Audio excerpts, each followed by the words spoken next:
fasha uyu mwanya ngo shimire uwaduhanze akadukunda akaduha byose ngo tubigenge akabiduharira ngo tubitegeke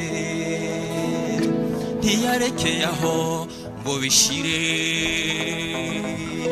yaduhanye byose n'umwana we